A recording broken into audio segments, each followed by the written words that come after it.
है, इसको समझो जरा। इधर देखो, एक्चुअली क्या है, ये फीमेल का ओवरी का स्ट्रक्चर है, ठीक है। मैंने बताया अगर ओवरी का स्ट्रक्चर है तो फीमेल के अंदर क्या कंडीशन होती है कि वो ओगोनिया सेल जो है वो एम्ब्रियो में ही बनाने लगते हैं।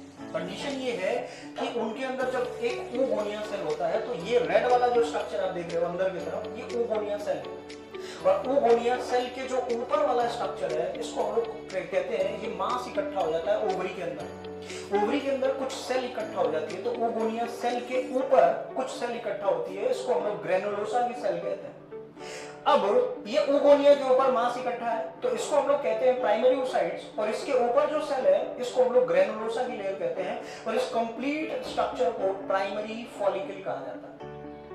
जैसे ही आगे बढ़ोगे ये प्राइमरी फॉलिकल डेवलप्ड होगा, और प्राइमरी फॉलिकल डेवलप्ड होगा तो ये बना लेगा सेकेंडरी फॉलिकल। सेकेंडरी फॉलिकल में प्राइमरी फॉलिकल से डिफरेंस क्या होता है, यहाँ पे ग्रेनुलोसा की लेयर बहुत कम होती है, पर आगे चल के जब डेवलप करता है तो यहाँ पे ग्रेनुलोसा की लेयर और बढ़ जाती है। मतलब जैसे यहाँ पे एक लेयर है, कुछ मांस इकट्ठा है, तो आगे चल के 2-4 और लेयर बन जाती है। अब एक तरीके से ये है तो प्राइमरी फॉलिकल ही, पर लेयर क्या हो गई, बढ़ गई, और ग्रेनुलोसा की लेयर और बढ़ने की वजह से इसका नाम दे दिया जाता है सेकेंडरी फॉलिकल।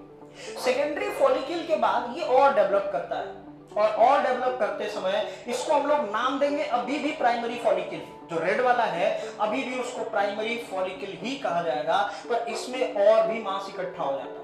जब और मांस इकट्ठा हो जाता है तो इसका नाम हो जाता है टर्सरी फॉलिकल। पर इसमें क्या चेंजिंग आता है सर, इसमें चेंजिंग आता है कि इसमें एक 2 लेयर बन जाती है।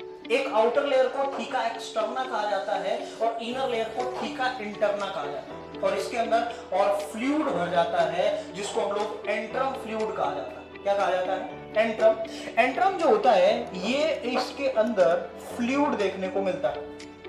अब आपसे पूछा जाएगा प्राइमरी, सेकेंडरी और टर्सरी फॉलिकल में क्या डिफरेंस है, तो आप कहोगे सर टर्सरी फॉलिकल में थीका एक्सटर्ना, थीका इंटरना और एंट्रम फ्लूइड देखने को मिलता है। उसके बाद ये आगे चल के और डेवलप करेगी, तो पहला स्टेज तो ये था, दूसरा स्टेज डेवलपमेंट का ये हुआ, और तीसरा स्टेज ये हुआ। तीसरे स्टेज में क्या हुआ कि ये और भी ज्यादा मैच्योर होगा, इसको मैच्योर फॉलिकल का नाम देंगे या ग्राफियन फॉलिकल कहेंगे। अब कंडीशन ये होती है कि यहां से ये सेकेंडरी oocytes में कन्वर्ट हो जाता है, क्योंकि यहां पे मियोसिस हो जाती है। जैसे सेकेंडरी oocytes बनेगा ये, तो सेकेंडरी oocytes में फर्दर ये एक तरीके से वॉल टूट जाएगी। अब जैसे किसी की भी साइज बड़ी हो जाए, किसी का मास बड़ा हो जाए, तो ये तुरंत स्प्लिट हो जाता है, और जैसे ही टूटता है तो ये ओवा रिलीज हो जाएगा। ये मेंस्ट्रुअल साइकिल के 14th डे मतलब 14वें दिन इसका केस देखने को मिलता है। अब जैसे ही ओवा रिलीज हुआ तो ये मांस अलग हो जाता, ये ओवा अलग हो जाती है। ये ओवा फिर से फिम्ब्री जो होती है वो कैप्चर करती है और इसको फैलोपियन ट्यूब में भेज देती है फर्टिलाइजेशन के लिए। अगर वहां पे स्पर्म रुका हुआ है तो फर्टिलाइजेशन हो जाएगा एम्पुला में, स्पर्म नहीं है तो फर्टिलाइजेशन के कोई चांसेस नहीं है। तो सर फर्टिलाइजेशन नहीं होगा तो क्या होगा इस ओवा का, ये 24 आवर वेट करने के बाद ये डीजनरेट हो जाती है, वहीं पे खत्म हो जाती है। बट कंडीशन ये है कि इस ओवा का तो काम खत्म हो गया, अब ये क्या होगा, ये कहता है एनसीईआरटी की लाइन है कि ये जो मांस होता है वो फर्दर आगे जाके डेवलप करता है और बनाता है ये कार्पस ल्यूटियम। कार्पस ल्यूटियम धीरे धीरे डीजनरेट होने लगता है, पर इसका सबसे बहुत महत्वपूर्ण काम ये है कि ये प्रोजेस्टेरॉन के लेवल को बढ़ा देता है।